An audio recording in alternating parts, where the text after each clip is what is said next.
Hello and welcome to my thoughts on Kono Oozora ni Tsubasa o Hirogete. So I decided to make this video because I rather dislike writing my thoughts down on these big long weekly threads over on RVNs on Reddit. I'm quite certain that no one reads them, and if someone does read them, well, you're a trooper, that's all I can say. Why video format? Well, to be honest, my family will wonder that when they realize that I've spent all this time making a video on a topic that is not work related and is completely unrelated to a subject which I promised them, several months ago now? They're gonna be disappointed, but hey, we all have our quirks, am I right? So without further stalling, let's jump into my thoughts on this big pile of book here. I've attempted to make it as spoiler-free as possible, and upon looking over my script here, I'm quite confident that I have succeeded. So, spoiler-phobes out there, you can rest easy. I have taken mercy upon you, and you may, watch to your leisure, if you will. Alright, let's begin with a look at some of the assets. Oh my, I gotta tell you, this VN has got some assets. The art here is absolutely beautiful. Honestly, the art is at or above Grisaia level, if we're going to use Grisaia as a base, which I suppose I've just gone and done, so I guess that's what we'll be doing. It's at that level or a little bit higher. The artwork is very consistent in both style and quality, and this creates an air of uniqueness that can quickly differentiate it from other VNs, make it more recognizable. There is also a comparison I'd like to make here that I will be making for the majority of this little thought piece of mine. The fact that the art is extremely consistent and emphasizes the central theme throughout the entire story really has me drawing a lot of comparisons to Hoshizora no Memoria. If you haven't read that, I highly recommend it. Very good VN. While there is no clear link between the two, Pulltop is the developer of Kono Oozora, and Hoshimemo is developed by Favorite Studios. The comparisons and similarities are jumping out of me all the time, so if I go off on a tangent at some point talking about that, I'm sorry. I'll try to maintain that till the end of when I start to talk about score and things of that nature. There is an area where it stands apart from Hoshimemo and other VNs, and that is the use of full-on 3D animation for some of the scenes, as well as the animated cinematic sequences that it uses sometimes during the story. They're very beautifully rendered. They have very well choreographed animation to the soundtrack. And the music actually also has a comparable air about it to Hoshizora and really ties into the main theme, but I'll talk more about that later. The voice acting is well done. I have no issues. I'm not usually one to bitch about voice acting though, so if it is bad, someone please tell me. I had no problems with it, and I thought it was very well done. The writing is very polished, and consistency is easily maintained between the characters, means that it flows well, and there's no mind fucks as you're reading your way through it. You're not gonna see some character go off on just a random tangent that they wouldn't have otherwise gone on, unless it's story related, of course, in which case completely forgivable. Overall, I would put the assets of this VN at anywhere between above average to exceptional, so it's pretty high up there on my list. So now we hit the meat, the real ham and potatoes, the main course of this little thought piece of mine, if you will. So we're going to look at the story and the characters. And being me, I'm going to be a cheeky ass, which is something I am most of the time, for those of you who know me. And I'm going to summarize the story in a very non-spoiler way like this. I'm going to say, boy likes to ride bikes competitively. Boy has an accident following his love of bike riding and is no longer able to bike ride. Very bad accident. Very sad indeed. So he does the only logical thing after that and goes back to his hometown and reunites with his old friends and tries to find some new obsession to endanger his life with, because that's what, that is probably something I would do. So he finds he likes the idea of flying. So what he does is he grabs his friends and some misfits and some not so misfits and groups them together, and they resurrect the Soaring Club and attempt to fly a glider towards the goal of blank. Yeah, that's right. I'm gonna do that. I'm gonna put a blank in there. Along the way, the comedy and drama of their daily lives as the story, and it really adds a nice Nichijou element to it, but also it's really just amusing, some of the crap they get into. Some of it's just not so Nichijou, and some of it is. It's fun. Trust me. It's a fun story. Would I lie to you? I don't think so. I don't think I would lie to you. So let's, with that incredibly vague and downright unjust summation of this story out of the way, let's look at some more specific points about this big VN and see if we can come to any conclusions. Well, actually, no, this is just a summary part. I'm sorry I got your hopes up, everyone. Firstly, we have our protagonist, Minase Aoi. He's pretty typical of a VN protagonist, with a rather vague backstory, not overly important, but it comes up in certain routes where relevant and adds to the story where possible, but it's not like a big focus or anything, so it's not that abnormal in that case.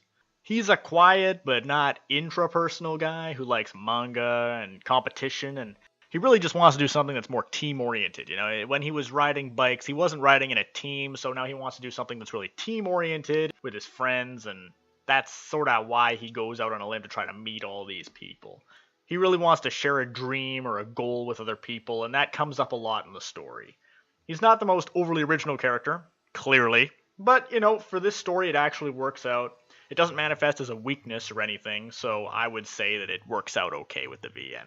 The protagonist is generally not that important anyway when it comes to a lot of VNs, unless you won't really notice it unless the protagonist is bad. If the protagonist is bad, you will notice. If the protagonist is not bad, he'll be alright. And if the protagonist is exceptional, well then you get some hilarious lines like Juicy Yuji or something. Now let's look at your main characters. First we have Kotori. This adorable little fake tsundere in a wheelchair is hilarious. She's the first primary character you encounter in the story, and is present in all the routes in either a primary or main supporting role. Now, her strong suits are her comedy. She's probably the most funny character in the story that's consistent. There are other funny characters that are more funny than her in certain routes, but consistently, her comedy is top tier, and she maintains it throughout every route. Where she is not the main character, she is the funny character on the side, and she grows on you incredibly quickly. So her comedy is one of her main strong suits, and her always has this reoccurring attempt to be a little bit serious. It comes off sometimes, but most of the time it ends in failure and adds to the comedy role because it's kind of funny to watch her fail because she gets really baffled and strained, and we can all agree that that's amusing, right? She's not really dumb or anything. I'm not implying that she's dumb or hostile, like she has a tsundere attitude at the start, but that wears off relatively quickly. She's actually very, very smart, one of the smarter characters in the VN, and her early standoffish attitude is partially due to this. When she gets more warm later on in the VN, she sort of loses that tsundere touch, but not in the same way that a full tsundere character would. So as I said before, both in her own route and in other routes, her comedy is on point, her antics on point, and she's able to turn around a lot of the darker moments in the VN. Like if a conversation gets stalled in a dark place, Kotori's the one that's going to turn it around. If there's some funny snooze that's got to come to light, she's going to be the one to bring it to light. And as a result, she's a very well put together character and one that I think you will really enjoy. Next we have Ageha. Ageha is the flagship childhood friend character. She has a spunky, semi-tomboyish style of constant action about her, and she has an absolutely huge personality, and she is probably the most sociable of all the characters in the main cast. While she is tailor-made for her great supporting role in pretty much every route where she is not heavily sidelined, her character is actually quite poorly built for her own route. Now this is due to her stacking up poorly to some other supporting characters. But don't get me wrong, Ageha is a great character, and her antics have made me stop and pause with amazement on quite a few occasions. As it turns out that all action, all the time personality of hers makes for some pretty insane situations as far as breaking the rules are concerned. I do believe at one point a blowtorch was utilized. That was a strange one. All in all, I would say that she is actually a very great supporting character who lags behind a little bit in her own route due to her being more fit for that role. In my humble opinion, of course. Don't get me wrong, she's a valuable member of this VN cast, and I wouldn't switch her out for anyone, so I wouldn't exactly call her a weakness. I would just say that her route stacks up poorly to others when her personality is taken into account. Moving on, we have Amane. Now, Amane is a strange case when it comes to how I feel about her character in relation to her route, but I'll probably go into that more in the score section of this video. Amane is easily the most eccentric of all the characters in the main cast, and displays this quite often. She is a genius in an academic sense, but is also what we might consider a bit of an airhead when it comes to the most basic things in life. While her character archetype is certainly not all that rare, her performance is pretty top-notch, and the amusing scenarios that are created as a result of clever use of her personality and lack of social awareness are pretty top-tier, so you'll want to check that out. She lacks levels of development present in Kotori and the Kazuto twins, however, and this is very apparent. It doesn't really negatively affect her route, though. Her lack of presence in other routes besides her own, however, is also very apparent, and that does affect her, just a bit. Meaning the reader's time with her is relatively more limited than those of other primary cast members.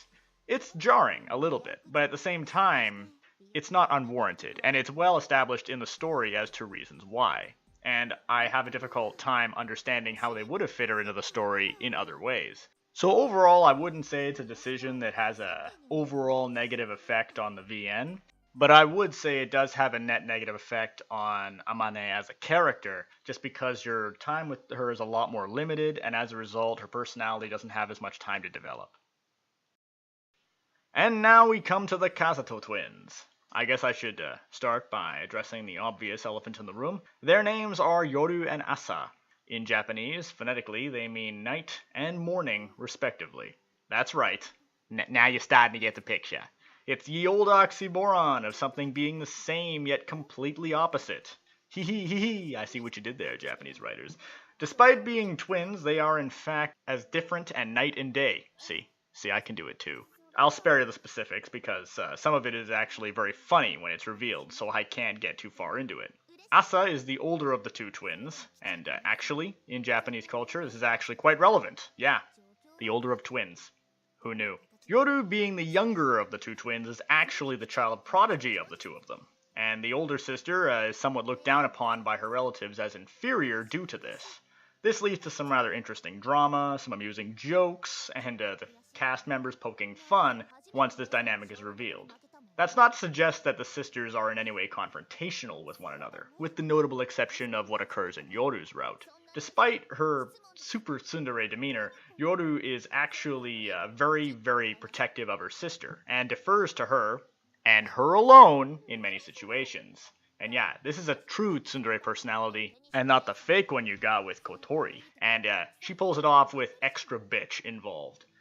Asa is more or less caught up trying to get to her sister's level most of the time, and as a result, she doesn't have time for the super tsundere crap that Yoru's always putting on. In fact, Asa has perhaps the most super cute personality in the entire VN, and is easily one of the most likable characters by design. Her sister, like I said, is a super tsundere, but over time, her personality and your view of that will change. In fact, I would say that while reading this VN, Yoru's character development was one of the finer surprises that I experienced, and I really think that her character changed a lot for me. However, you're going to have to deal with a lot of the crap on the way there, so if you're someone who enjoys that, this is the character for you. Now, let us look at the main event, or at least the main event after the main event. What can I say? I have a few main events in this. The almond-activating amazement that is the routes. Man, I need to get over my love affair with alliteration. This is just cancers. First, let's take a quick look at the common route, after which I will dive into my thoughts about the individual character routes and their strengths and weaknesses. The common route is quite lengthy, and actually has two introduction sequences, one at the beginning and one near the end of the common route, once your decisions start to actually matter. It's a bit like Majide Watashi ni Koi Shinasai in that regard. So it has a very long common route, and it has a late introduction sequence when you're starting to near the break-off points. The difference, of course, is that it also has an introduction sequence near the beginning of the common route that sort of acts like a little bit of a fake-out, because it's not as well done as the secondary one, so it's almost like you're getting a fake experience. I don't know. Maybe I'm just looking too much into this, but I enjoyed that aspect of it. The common route spaces out the introduction of characters quite a bit, so it gives the reader a lot of time to get used to the new faces before throwing in new ones. The setting is your standard Japanese high school setup with more than a few unique takes on traditional Showa-era architecture and class structure. And if you've looked at the art up to this point, you've probably noticed that it really does have a futuristic feel to it, and actually a lot of what's going on really relates to something that's supposed to be maybe in our near future, which is where the setting is. It's in an imagined near future, but it still has all the traditional hallmarks of your standard Showa-era high school. So, I don't know. It is a break, but at the same time, it's familiar. Personally, I like the somewhat different yet very easy to get into and familiar setting that they've created here, and I think it adds a little bit of personality to the VN, just to break with the standard Showa-era high school, yet maintain a lot of its primary themes so it's easy to get into the story. When you add the unique sort of setting that they've created with the really heavy propagation of its main theme, it becomes a really escapist experience to read. So if you're like me and you really like escapist VNs, this is a story where you can really fall into and lose yourself in, and I think it accomplishes that with a great degree of competence. What's more is that the writers managed to pull off one of my favorite story tools in VNs in a very competent fashion. Namely, they managed to skip ahead significantly in the timeline at one point, and do so without messing up the setting or making it difficult for the reader to adjust to the new timeline. In my opinion, many VNs that attempt this do it in such a way that jars the reader out of the experience, and it takes a while for you to get into the new timeline again. In Kono Oozora, it's pulled off in a very competent fashion, and you get that same sort of jolting experience from it. I think it's very much a really smooth transition to the new timeline, but it also gives you that feel that you've jumped ahead and that you're in a new story now. Now let's look at the breakaway routes. I will look at them in what I consider to be recommended reading order. Now, as part of this is in fact enforced. I am not 100% certain on the level of enforcement, however. I did consult a route map at one point, but have since forgotten. So, I'll just present in recommended reading order, and, well, I know you can read it in this order, so there. Firstly, let's look at Kotori's route. It benefits greatly from being the first route in the VN and uses this advantageous status to full effect. The route also uses Kotori's personality and penchant for comedic antics very effectively to produce a wonderful synthesis of comedy and light drama. The main problem's resolution even had me drawing some Grisaia comparisons at one point, so yeah, this route definitely has quite a bit of, shall we say, gravitas to it. That being said, I can't go too far into it due to spoiler reasons, but just so you know, that aspect is there.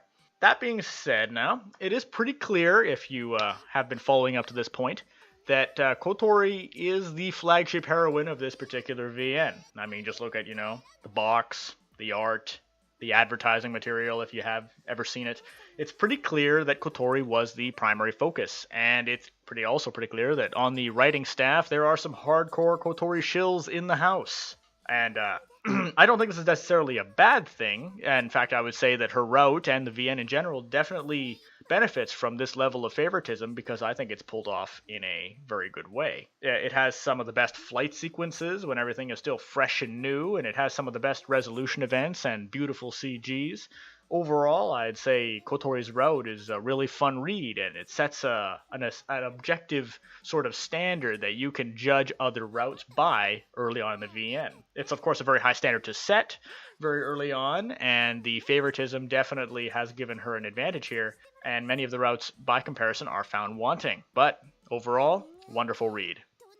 Now moving on from a route that I love to a route I had a few issues with, namely Ageha's route. It was very anticipated by yours truly. I had some pretty big expectations for her route, given her performance in Kotori's route and Ageha's giant personality in general. I must say that I was surprised, but not in the fashion that I had hoped. Ageha's behavior as a heroine is very different from that of her more explosive support character self, and unfortunately I personally found to be a significant step down from what I thought I could expect from this segment of the VN. Ageha is a great character, and Ageha in general as a support role is hilarious, and I really hoped that her route would reflect that. But unfortunately, things went in a little bit of a different direction, and not one that I particularly liked. The other main issue that I have with this route is that many of the support characters that fill Ageha's supporting role during her stint as heroine evidently could have filled the role of heroine better than Ageha herself could have, and this is pretty obvious. But yet, Ageha is the one who filled it. That being said, the route is still very much readable, and aside from a little bit too much youthful anxiety that I am comfortable with, there was nothing that made me really want to stop reading or anything to that extreme. So I would say it's still a good route, but it's not what I expected, and I think it could have been done better. Now we have come to Amane's route. This route was even more surprising than Ageha's route, but for entirely different reasons. It deviated from my expectations almost immediately, and it just kept getting better and better and better as I read. As I have previously mentioned, Amane goes through very little substantive character development throughout the course of her own route. But the strange thing about this is that her route doesn't seem to suffer from this in any way. The route uses more flashbacks and is very much more of a backstory-driven narrative than the previous two. I suppose if Kotori's route is about forging a new future, Amane's route is very much about making peace with the past. And this dynamic between the two routes drives a massive wedge between the two of them, and makes it very difficult to compare the two, and it frustrates me to no end while trying to choose a favorite. It's a struggle that I continue to face as I record this video.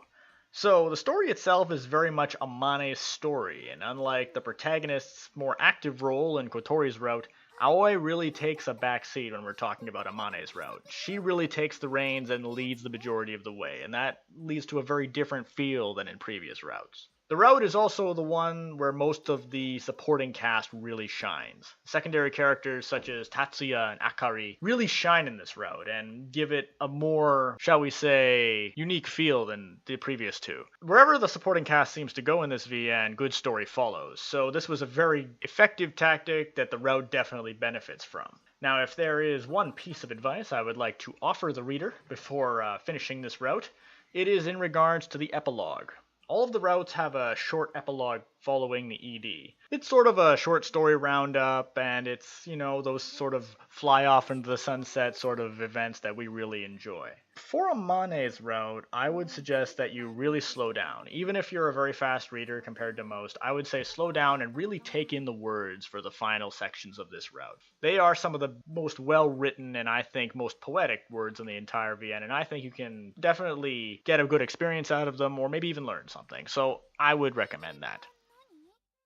Jumping into Asa's route, leaving the super serious and emotionally charged confines of Amane's route behind, we have the first of the two Kazuto twins routes. This route is exactly what you would expect from the most dere character of the entire VN. To a point, of course. The route also mixes in some light drama and even managed to throw me for a bit of a loop at the end and finish in a manner that was different from every other route. Good on you, Japanese writers, I didn't see that coming. It was pleasantly surprising, and I think it added a lot of flavor to what honestly risked being an overly generic route. So, adding some readability. Nice job on you guys. Now, coming off of Amane's route, it was at a disadvantage right from the start. Clearly, some subjects and new story elements were also held back for Yoru's route, namely Yoru's involvement in general. Being that they are twins, it is natural that both of them would have a big role in one route at the same time, and that route was clearly Yoru's route. So Asa's route suffered due to some lack of content. Some things were held back, some involvement was cut out, but overall I think it managed to make do with these shortcomings, and in fact I think it stood on its own very, very well. Overall, I can say I thoroughly enjoyed Asa's route, and I thought it was perfect preparation for the final chapter of this VN. So Asa, good on ya, lady. I gotta say, for someone who's always worried about that inferiority complex of yours, you certainly did a pretty good job. Dere out of 10. And now the final route, that of Yoru Kazuto. Now I must admit, at the beginning I had very low expectations for this route, namely because I had a plethora of good book that had come before it, and it happened to also primarily belong to the character whom I found the least interesting, honestly. Yoru had undergone precious little character development through Asa's route, and had been largely sidelined so as to reserve much of her development for this final route. In spite of my low expectations, however, it would seem that Yoru still had quite a lot of development saved up, and the playful dynamic between her and her sister really sealed the deal on this actually being a, pretty damn good read. The route even manages to jostle its way into the deep and somewhat profound reflections on life category close to the end, which up to this point had been pretty much dominated exclusively by both Kotori and Amane's routes. This is of course due to the fact that Yoru loves poetry, and if you love poetry in a VN, chances are you're gonna have some pretty damn good lines. The introduction of a few new story aspects into the mix and the restructuring of Yoru as a character, coupled with the main supportive role played by Asa, really allows this route to shine and come out as yet another unexpected gem in what has consistently been a pretty damn good reading experience. Not bad at all for a tsundere. So now that all the routes have been accounted for and summations completed, I suppose it's time for that controversial period where I begin to tell you who and what are the best, according to my rather underdeveloped sensibilities. Rest assured that I do understand that I do in fact have shit taste.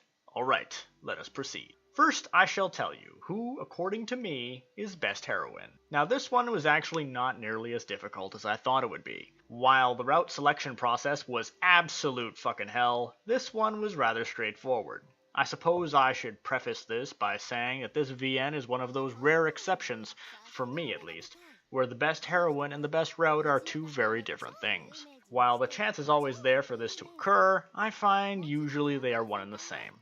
Not so here. After very little soul-searching, I concluded with relative ease that Kotori was in fact the best heroine of this particular VN. Now hold on there, folks, before you get all angry and get your torches and pitchforks out. I know a few people who are already sharpening the damn things. Please allow me to explain my reasoning.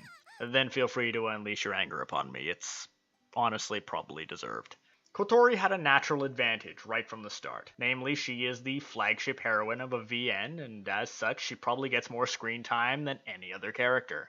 That, and she is present in all the routes to a fair degree, and her constant comedic injections keep the routes going, where otherwise they would have dragged. Furthermore, she clearly has the most natural feeling relationship with the protagonist. This is very apparent, and I think very important for her character development, and very important for her route in general. Overall, I would say that a lot of chemistry with the protagonist can make or break a good heroine. Her personality is very fluid, and perhaps the best utilized of the entire VN. And when you combine these aspects with the heavy character development that she undergoes in the common route and her general likability as a character for the vast majority of the VN, and the way that she's able to very easily interact with the surrounding cast, it's a clear win. Now hold on, don't crucify me just yet. There may be some redemption in my selection of best route, or perhaps some content more worthy of even more outrage and disdain. So please, keep sharpening that pitchfork and stay seated, because, there's a whole lot more things you might want to do to me after I talk about best route. So, let's talk about that best route. For this one, I had a lot of trouble with it, and as I've mentioned previously, the best two routes in the game are those of Kotori and Amane, but they are extremely difficult to compare, just because, they move in two different directions. Kotori's route is about pushing forward irrespective of the past, while Amane's route is clearly about making peace with that past and then trying to carry its lessons forward. So I sat and racked my little brain over this for some time during my reading, but as I was reading the epilogue for Amane's route, it became blindingly clear that Amane's route would not be the one to lose here. Despite Kotori's many advantages in her route, Amane's route manages to make up for, and in some cases surpass them. The way the route combines the central theme of Kono Oozora with both Amane's past and the past of the Soaring Club as a whole really makes for one hell of an interesting set of problems. There's also a lot of deeper drama, where things before had been very light. And then there's the matter of Amane herself. In spite of what I say about Kotori, Amane may lack much of her development, but her internal monologue has the ability to really deliver some damn beautiful insights at times, and this is used very effectively in her route. And sadly, only in her route. And that's the main reason that Amane definitely has the best route, but can't make the cut for best heroine. Had she been present in the other routes in a meaningful way and gone through even some minor character development, there would be no way the other cast members could catch up to her. Yet this is not how things turn out. By heavily sidelining her in the other routes, although this is a very important story decision I feel, they have essentially kneecapped her ability to come out ahead of Kotori in this respect. Sorry, best route, you are definitely. Best girl, you cannot take. The truly controversial stuff is now out of the way, and my head is no doubt demanded on many a silver platter, as is my just deserved. Let us now look at how I scored this VN overall. First, I would like to give a bit of a rundown of how I score things on my VNDB account. Average or slightly above average VNs get a 7. Anything below that committed some cardinal sin of mine, or just didn't feel like a 7, due to one or two factors that were clearly noticeable. To get an 8, you have to be a VN that I recall every now and again out of the blue, and perish beneath a wave of nostalgia the likes of which the average man has never experienced. Basically, they're VNs that I can use to judge other VNs by, and because something about them is just above and beyond what I expected, and they really do hit me right in the feels. To get a 9, you have to be pretty much perfect, or have some technical flaw that prevents a full 10, and to be a 10, I'm not gonna mince words here, you pretty much have to have your title be Muv-Love Alternative. So with that squared away, let me please explain my reasoning as I scored Kono Oozora.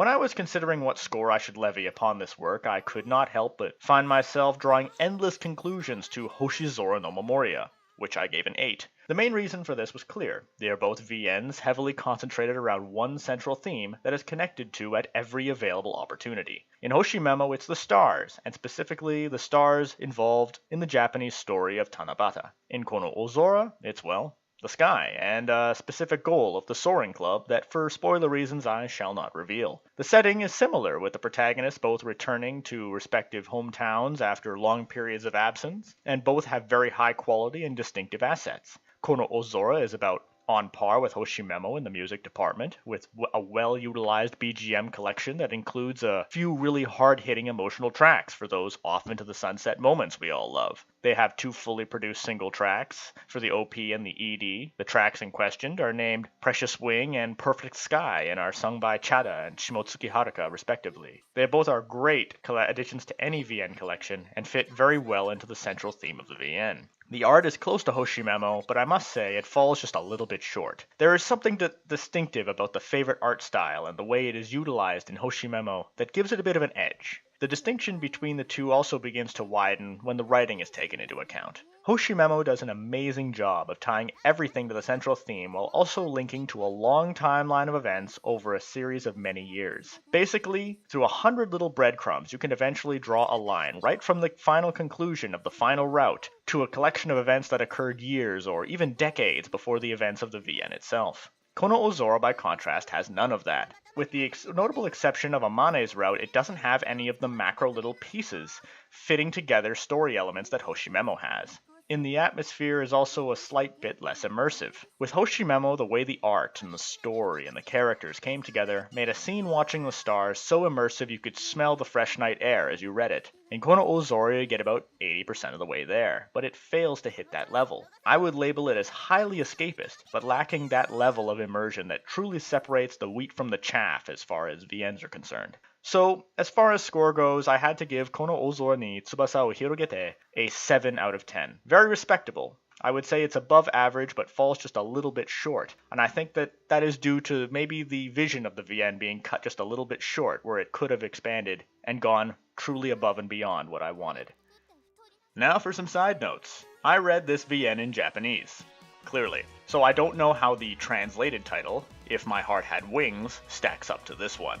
I would assume it's pretty close, since, it's just a translation of the same work. But I know there have been serious and considerable concerns raised over the translation quality of that particular title. In my mind, barring a massive screw-up where the VN is virtually unreadable due to lack of editing, if the translation does even a poor job, it would still likely be a 6 out of 10 in my book, which is a far cry from a 7 to be sure, but would still be very much worth the read, and I would still heavily recommend it. So for all of you unwilling to jump headlong into Moonrune land, I would still heavily recommend you give the English version of this VN a try. For those of you who are reading it in Japanese, or want to read it in Japanese, note, the difficulty level is very manageable. Proper speech is used by the majority of the cast, and slang and speech abnormalities that throw off many VN readers are not that extreme, and are not very common. The ones that are there could serve as good jumping off examples to learn the more informal and youthful aspects of Japanese speech. So please, give this VN a try. I know you will not be disappointed.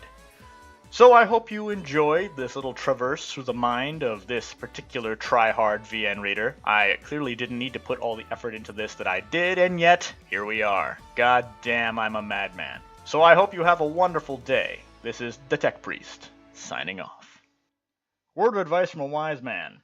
If 3 girls in bathing suits corner you at a beach and ask you, which one of us looks the best, this is a trap. I have never seen a clearer example of a death flag event in my entire life. I mean, look at this. Kotori looks like she's gonna kill me. Ageha looks like she's got that crazy-ass smile. That's not good. And the death stare that Amane is giving me is not comfortable in the least. So, what does one do in this event? Well, I think the key is to choose someone who can protect you to the death against the other 2, who will inevitably come for your life. So we can't choose Kotori because despite her looks, she is in a wheelchair. What the hell is she gonna do? Which leaves Ageha and Amane. So Amane is giving me a death stare, but she is the biggest. she might be a good choice. And then there's Ageha. She's the most rabid of the characters, and that crazy ass smile looks like she's ready to embed her teeth into my jugular. So really what I'm saying here is there's no way to survive this event. You're probably going to die anyway.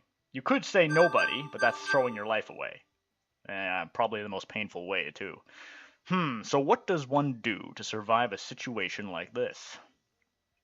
To me, of course, the answer is clear. I must die as I lived. As an asshole. 何それは